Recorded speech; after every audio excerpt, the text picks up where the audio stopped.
Hello students, maths by माही में आपका स्वागत है।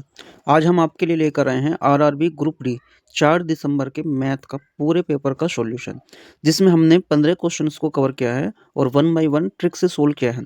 तो चलते हैं अपने क्वेश्चन पर। जो हमारे चैनल पर पहली बार आए हैं वो हमारे चैनल को सब्सक्राइब कीजिए, बेल आइकन प्रेस कीजिए ताकि आने वाली वीडियो का नोटिफिकेशन आपको मिलता रहे, और वीडियो के लास्ट में कमेंट सेक्शन में कमेंट करना ना भूलें।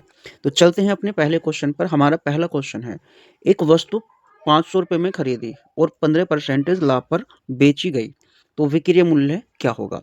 तो सबसे पहले आपको समझना है, ये जो जिस मूल्य पर कोई वस्तु खरीदी जाती है वो हमेशा 100% के बराबर होता है। तो हम लिखेंगे 100% बराबर 500 रुपये। अब हमने क्योंकि वस्तु को 15% लाभ पर बेचा है, तो 15% लाभ का मतलब होता है 100 रुपये से 15 रुपये फालतू पर। तो मतलब 115% पर हमने उसको बेचा है। तो 115% की वैल्यू को ज्ञात करना है। तो 115% की वैल्यू को ज्ञात करने के लिए क्या करेंगे हम, ये 100% की वैल्यू है, तो 1% की जो वैल्यू होगी वो 5 रुपये होगी, और 15% की जो वैल्यू होगी 115 गुना 5 करेंगे तो 115 पंजे होते हैं 575।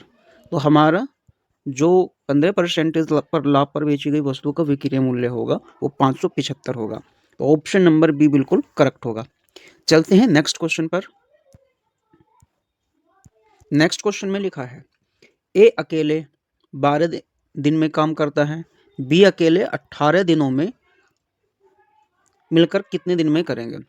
तो ए अकेला एक काम को तो 12 दिन में कर सकता है, जबकि बी अकेले 18 दिन में कर सकता है। तो दोनों मिलकर उस काम को कितने समय में करेंगे? तो सबसे पहला आपको समझना है कि जब दो व्यक्ति ए और बी मिलकर कार्य करते हैं, ए के दिनों की संख्या कितनी है 12, और बी के दिनों की संख्या कितनी है 18। तो सबसे पहले हम क्या करेंगे, दोनों की गुना करेंगे इस तरह से 12 गुना 18, और उसके बाद दोनों का जोड़ करेंगे 12 प्लस 18। ये उस कंडीशन में फॉर्मूला अप्लाई करना है जब दोनों मिलकर के कार्य करते हैं और अलग अलग कार्य दिया हुआ हो। तो 12 की और 18 की जो गुना होगी वो अभी इसी तरह से रखेंगे, और 12 को और 18 को हम ऐड करेंगे तो 12 का और 18 का जो टोटल सम होगा वो होगा 30। अब क्या करेंगे, हम इसको डिवाइड करेंगे, 6 से डिवाइड करेंगे, 6 पंजे 30 और 6 दूनी 12। अब 18 की 2 से गुना करेंगे तो 18 दूनी 36 होगा, और 36 को 5 से डिवाइड करेंगे तो 5 सत्ते 35, आगे 1 बचेगा और 5 दूनी 10। तो 7.2 दिन लगेंगे इस कार्य को दोनों को मिलकर करने के लिए। तो ऑप्शन नंबर बी बिल्कुल करेक्ट होगा। चलते हैं नेक्स्ट क्वेश्चन पर। क्वेश्चन नंबर 3 में दिया है, एक ट्रेन 54 किलोमीटर प्रति घंटे की गति से 20 सेकंड में एक खंभा पार करती है, तो ट्रेन की लंबाई क्या है? तो आपको इस तरह के क्वेश्चनों में ध्यान रखना है कि यदि कोई ट्रेन किसी खंभे को, किसी व्यक्ति को या पेड़ को या सिग्नल को पार करती है तो उसे हमेशा अपने ही बराबर दूरी चलनी पड़ती है। और ये भी ध्यान रखना है, यदि समय सेकंड में दिया हुआ हो तो हम रेलगाड़ी की जो गति होती है उसे मीटर प्रति सेकंड में ज्ञात करेंगे। एक बार ऑप्शन भी चेक करेंगे कि ऑप्शन जो है सभी मीटर में है, तो इसलिए क्या होगा, रेलगाड़ी की जो गति है वो हम मीटर प्रति सेकंड में रखेंगे। अब क्योंकि यहाँ पर ट्रेन की लंबाई निकालने के लिए कहा गया है, तो लंबाई निकालने के लिए हम फॉर्मूला लगाएंगे, दूरी बराबर चाल गुना समय। तो हमारे पास जो चाल है वो 54 किमी प्रति घंटा है। इस 54 किमी प्रति घंटा को मीटर प्रति सेकंड में बदलने के लिए क्या करेंगे, इसको 5/18 से गुना करेंगे। ये तो होगी हमारी चाल, और जो समय है हमारा वो है 20 सेकंड। अब क्या करेंगे, इस 18 से कैंसिल आउट करेंगे, 18 तिया 54, तो यहाँ पर 3 आएगा, इसके बाद ये 5 गुना करेगा और ये 20 गुना करेगा। तो हम क्या करेंगे, इन तीनों की गुना करेंगे, 20 की 5 में गुना करने से 100 होगा, और 100 की 3 से गुना करने पर होगा 300। तो रेलगाड़ी की जो लंबाई होगी वो 300 मीटर होगी। चलते हैं क्वेश्चन नंबर 4 पर। क्वेश्चन नंबर 4 में लिखा है, 9,000 रुपये पर 2 वर्ष में 5% दर से साधारण ब्याज क्या होगा? तो हमें 9,000 रुपये का 2 वर्ष का 5% से साधारण ब्याज ज्ञात करना है। तो करना क्या है इस सवाल में, सबसे पहला आपको हमेशा ये ध्यान रखना है, जितने रुपए का हमें ब्याज ज्ञात करना है वो वैल्यू हमेशा 100% के बराबर होती है। अब क्योंकि इस क्वेश्चन के अंदर हमें 9,000 रुपये पर ब्याज ज्ञात करना है, इसलिए 100% बराबर जो होगा वो 9,000 होगा। और 1% बराबर जो होगा, हम 2 जीरो ये कैंसिल आउट करेंगे और 2 जीरो ये कैंसिल आउट करेंगे, तो 1% की जो वैल्यू होगी वो होगी 90 रुपये के बराबर। अब क्योंकि 2 साल का निकालना है ब्याज और 5% से है, तो हमें 1 साल में 5%, तो 2 साल के लिए जो ब्याज दर होगी वो 10% होगी, यानी 2 गुना 5 बराबर 10%। तो जो हमारा 2 साल के लिए ब्याज की दर होगी वो 10% होगी, इसलिए 10% की वैल्यू जो होगी वो होगी 90 गुना 10। तो 10 नम 90 है, इसलिए हमारा ये जो ब्याज होगा वो 900 रुपये होगा। तो इसलिए क्या होगा, हमारा जो ऑप्शन होगा वो सी होगा। चलते हैं क्वेश्चन नंबर 5 पर। क्वेश्चन नंबर 5 में लिखा है ए अनुपात बी बराबर 3:5 और बी अनुपात सी बराबर 5:7, तो ए अनुपात बी अनुपात सी ज्ञात करना है। तो सबसे पहले इस तरह के सवाल को सोल्व करने के लिए क्या करते हैं, जब ए और बी का अनुपात दिया हो, बी और सी का अनुपात दिया हो और ए अनुपात बी अनुपात सी ज्ञात करना हो, तो सबसे पहले हम लिखेंगे ए अनुपात बी अनुपात सी बराबर। अब क्या करना है, ये जो हमारा ए अनुपात बी है इसको लिखेंगे हम 3:5। उसके बाद क्या करेंगे, ये जो बी और सी है इसको लिखेंगे हम 5:7। अब इनको इस वे में गुना करेंगे, यानी हम उल्टा n बना करके जो स्ट्रक्चर होगा उस वे में इनको गुना करेंगे। तो सबसे पहले इस 3 की 5 से गुना करेंगे, 3 पंजे 15। उसके बाद इस 5 की यहाँ 5 में गुना करेंगे, 5 पंजे 25। और उसके बाद इस 5 की 7 से गुना करेंगे, 5 सत्ते 35। अब क्योंकि सभी जगह 5-5 से यहाँ पर डिवाइड हो सकता है, तो 5 तिया 15 और 5 पंजे 25 और 5 सत्ते 35। इसलिए जो ए अनुपात बी अनुपात सी होगा वो हमारा 3:5:7 होगा, यानी ऑप्शन ए बिल्कुल करेक्ट होगा। चलते हैं क्वेश्चन नंबर 6 पर। क्वेश्चन नंबर 6 में लिखा है HCF जो दिया हुआ है वो 6 है, एलसीएम जो दिया हुआ है वो 72 है, एक संख्या 18 है, तो दूसरी संख्या क्या होगी। तो आपको हमेशा ध्यान रखना है कि हमारे पास एक सूत्र होता है कि PX गुना QX बराबर H गुना L। PX का मतलब होता है पहली संख्या और QX का मतलब होता है दूसरी संख्या, H का मतलब होता है HCF और L का मतलब होता है एलसीएम। तो हमारे पास जो पहली संख्या है वो 18 है, इसलिए हम यहाँ पर 18 लिखेंगे। QX की जगह हम QX लिखेंगे। H जो है हमारा HCF वो 6 है, इसलिए हम 6 लिखेंगे। और जो हमारा एलसीएम है वो 72 है, इसलिए हम यहाँ पर 72 लिखेंगे। अब हम क्या करेंगे, इधर की संख्या से इधर की संख्या को कैंसिल करेंगे। 18 एकम 18 और 18 चौक 72, तो यहाँ पर 4 आया। अब क्या करेंगे, इस 4 की इस 6 से गुना करेंगे, तो जो हमारी दूसरी संख्या होगी 6 की और 4 की गुना होगी 24, तो जो दूसरी संख्या होगी वो 24 होगी। तो इसलिए जो हमारा ऑप्शन होगा वो बी होगा। चलते हैं क्वेश्चन नंबर 7 पर। क्वेश्चन नंबर 7 में लिखा है कि संख्याएं 12, 15, 20, 13, 10 है, इनका औसत क्या होगा। तो सबसे पहले आपको ये ध्यान रखना है कि औसत ज्ञात करने के लिए सूत्र होता है औसत बराबर संख्याओं का योग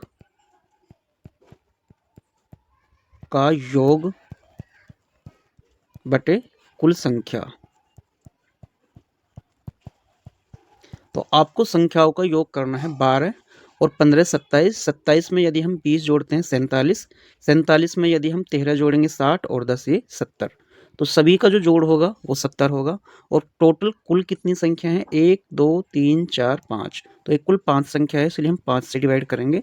तो 5 से डिवाइड करने पर होगा 14 पंजे 70, तो जो हमारा ऑप्शन होगा वो 70 होगा, यानी ऑप्शन नंबर सी होगा। तो चलते हैं क्वेश्चन नंबर 8 पर। क्वेश्चन नंबर 8 में लिखा हुआ है किसी संख्या को 9 से विभाजित करने पर शेष 5 मिलता है, उसी संख्या को 3 से विभाजित करने पर शेष क्या होगा। तो सवाल में आपको देखना है कि एक संख्या थी, बट वो संख्या मालूम नहीं है क्या थी, उसको 9 से विभाजित करने पर शेष मिला था हमें 5।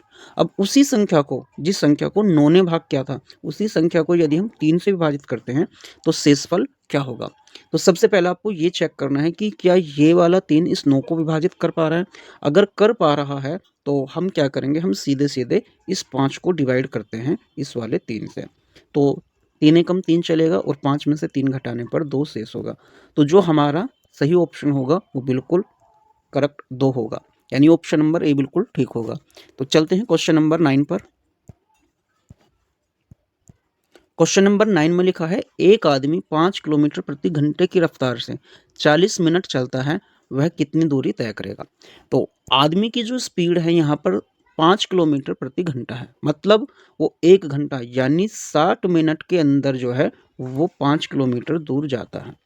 अब हमें देखना है तो 1 मिनट के अंदर वो 1 मिनट के अंदर जो जाएगा वो 5/60 किलोमीटर दूर जाएगा, और 40 मिनट के अंदर कितनी दूर जाएगा, तो हम 40 से गुना करेंगे, 5/60 और गुना में 40। तो 1 0 से 1 0 कैंसिल आउट करेंगे, इसके बाद 2 से यहाँ पर भाग करेंगे तो 2 होगा, और 2 से यहाँ पर भाग करेंगे 3 होगा। इस 5 की और 2 की गुना करेंगे तो 10, और 10 को 2 3 से भाग करेंगे तो 3.33 होगा। 3 का ऑप्शन नहीं है इसमें, तो इसलिए यहाँ पर हम क्या करेंगे, ऑप्शन में 3.33 कर सकते हैं, यानी ऑप्शन नंबर बी बिल्कुल करेक्ट होगा। तो चलते हैं क्वेश्चन नंबर 10 पर।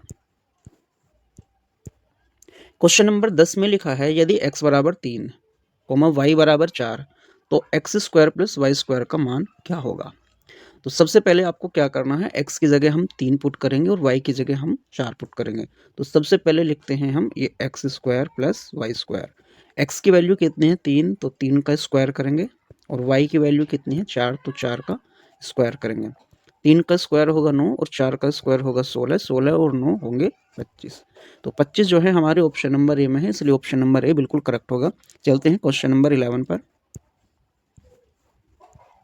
क्वेश्चन नंबर 11 में लिखा है 2 आदमी 18 दिनों में एक काम करते हैं, 3 आदमी वही काम कितने दिन में करेंगे। तो देखना है 2 आदमी जब काम करते हैं तो 18 दिन में होगा, तो 3 आदमी वही काम कितने दिन में कर पाएंगे।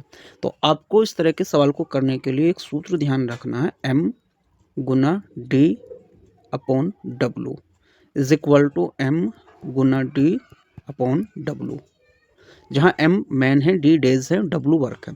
तो पहली कंडीशन में जो आदमियों की संख्या है वो 2 है, इसलिए हम यहाँ पर 2 रखेंगे। d 4 डेज 18 हैं, और w ये 1 है।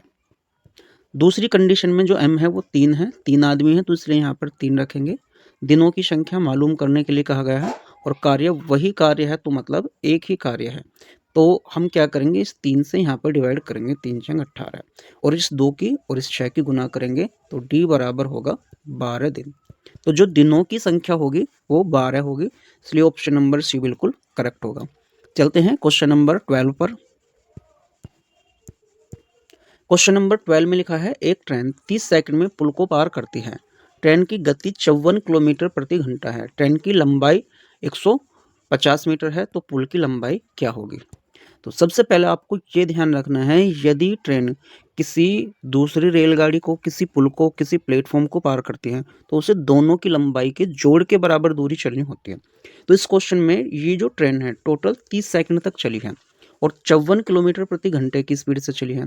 ट्रेन की जो लंबाई है वो 150 मीटर है, तो पुल की लंबाई ज्ञात करनी है। तो सबसे पहले आपको देखना है हम क्या करेंगे, इस 54 किलोमीटर प्रति घंटे की स्पीड से हम इस ट्रेन को 30 सेकंड तक चलाएंगे। तो हम 30 सेकंड तक चलाएंगे तो हम दूरी निकालते हैं। दूरी निकालने का सूत्र होगा दूरी बराबर चाल गुना समय। तो इस क्वेश्चन के अंदर जो चाल है वो 54 किलोमीटर प्रति घंटा है। अब इस 54 किलोमीटर प्रति घंटा को मीटर प्रति सेकंड में ज्ञात करने के लिए 5/18 से गुना करेंगे, और जो समय है 30 सेकंड है, तो हम 30 सेकंड तक इस गाड़ी को चलाएंगे। 18 या 54, तो यहाँ पर 3 आएगा। अब 3 गुना ये 5 गुना ये 30, अब इन तीनों की गुना करेंगे, 5 तिया 15, 15 तिया 45। तो यहाँ पर जो टोटल दूरी तय की गई है वो 450 मीटर की दूरी तय की गई है। यानी ट्रेन ने 30 सेकंड में 54 किलोमीटर प्रति घंटे की स्पीड से चलते हुए 450 मीटर की दूरी तय की है।